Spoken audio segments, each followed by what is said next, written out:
आज महाशिवरात्रि है और आप सभी को महाशिवरात्रि की ढेर सारी शुभकामनाएं। महादेव की कृपा हमेशा आप सब पर बनी रही। मैं आपको आज एक कहानी सुनाता हूं, जिस कहानी को सुनने के बाद आपको भक्ति समझ में आ जाएगा। ईश्वर से कितना मांगना चाहिए, कैसे मांगना चाहिए, वो सब कुछ आप समझ पाइएगा। एक राजा था, एक दिन नगर भ्रमण पे निकला। जैसे ही राजा नगर भ्रमण पे निकला तो नगर भ्रमण करने के दौरान राजा के शर्ट की एक बटन टूट गई।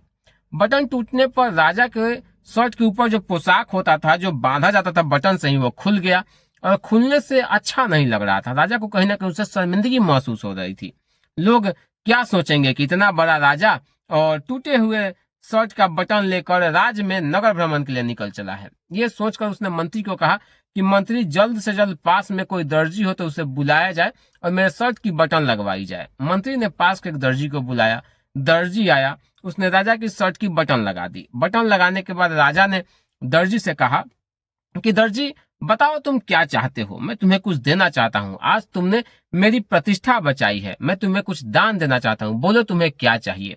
दर्जी ने कहा कि महाराज, ये तो मेरा सौभाग्य है कि मुझे आपकी सेवा करने का मौका मिला है। मैंने तो कभी सोचा भी नहीं था कि मैं आपके सामने कभी खड़ा हो पाऊंगा, और प्रभु की कृपा देखिए, आज आपका शर्ट का बटन लगा रहा हूँ। मेरे लिए तो यही बहुत बड़ी सौभाग्य की बात है।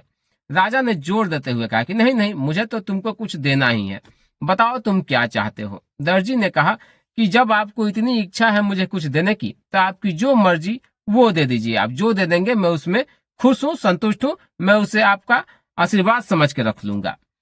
राजा ने मंत्री से कहा कि इस दर्जी को अपने नगर के 2 गांव दे दिए जाएं। दर्जी सोचने लगा कि मैं तो राजा से मात्र 10-20 सोने के सिक्के मांगने वाला था, कुछ पैसे मांगने वाला था। राजा ने तो मुझे 2 गांव दे दिया, अब इस गांव से जो राजस्व मिलेगा वो मेरा हो गया। यही हाल इंसानों के साथ है। इंसान ईश्वर के पास जाता है और अपनी छोटी छोटी इच्छाएं लेकर जाता है और कहता है, प्रभु मुझे ये दे दीजिए, प्रभु मुझे वो दे दीजिए, प्रभु मेरा ये काम हो जाए, प्रभु मेरा वो काम हो जाए। लेकिन आप देखिएगा, कई बार जिस चीज की जिद करके आप प्रभु से मांगते हैं वो चीज मिल भी जाता है तो आपको फ्यूचर में वो चीज परेशान करने लगता है। लेकिन वहीं जो बिना मांगे प्रभु देते हैं उससे कभी आपको तकलीफ नहीं होती। ईश्वर सब जानते हैं कि आपको कितना देना है, क्या देना है। ईश्वर से मांगने की कोई जरूरत नहीं है। तो बोलिए हर हर महादेव।